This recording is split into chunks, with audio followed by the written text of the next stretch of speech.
My name is Maria. I'm a pelvic floor physiotherapist. Welcome to the Pelvic Floor Health series, where I answer common questions pertaining to pelvic floor health. Let's go. The pelvic floors is a group of muscles, connective tissue, and ligaments located at the bottom of the pelvis. It's like a hammock, if you think about it, and it's there to, one, support and hold our organs. They are also responsible for opening and releasing pee or bowels or gas, so they work like a valve. They're also providing stability for the rest of the core unit, and they're important for sexual function, such as orgasm, and also they are responsible for circulation, so they're creating blood flow back towards the heart.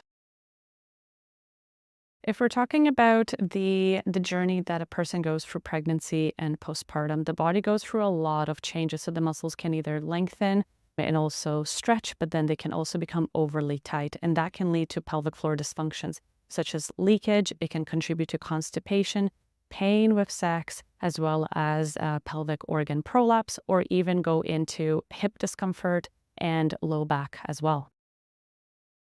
One of the common misconceptions is that my pelvic floors are weak. So during pregnancy, the body goes through a big transformation. There are changes in pressure, there's changes in tension, where the body carries it and how you will be moving.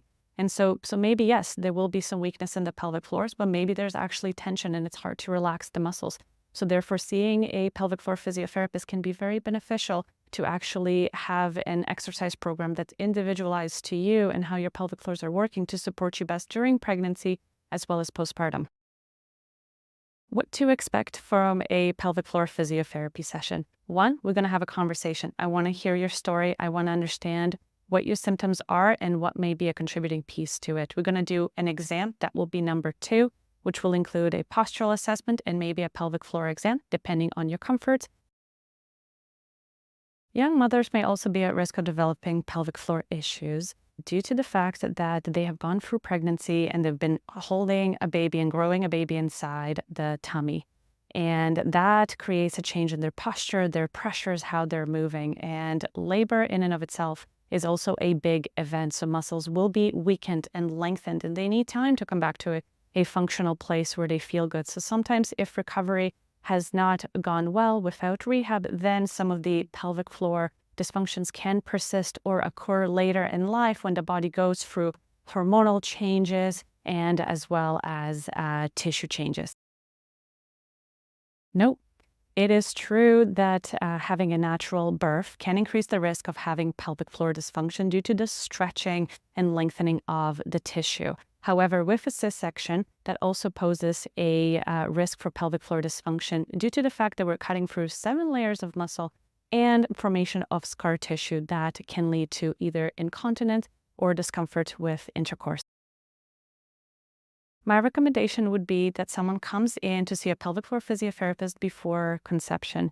Really, I think that will be a great value of reconnecting and learning about the pelvic floors, as well as how the abdominal core region is working, or what some of their tendencies, where are they carrying their pressure, or how they're moving, or where they have tension. All of that is going to be very helpful for them while they're going through pregnancy. Then seeing someone every trimester, and we have a postpartum rehab program as well.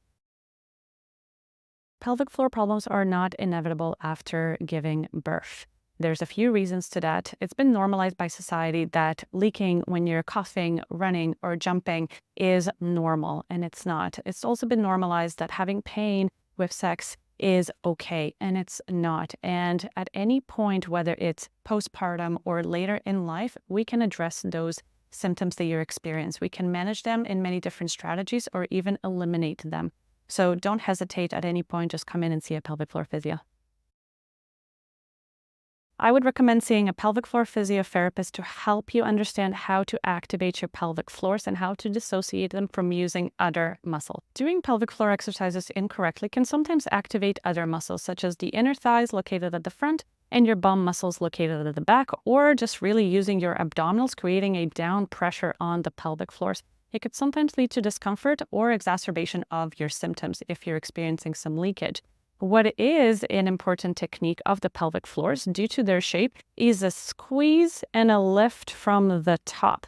So if you're thinking about bringing your tailbone towards your pubic bone or vice versa, or imagining a jellyfish coming up or picking up a blueberry, you'll feel a squeezing and a lifting. That's a correct pelvic floor activation.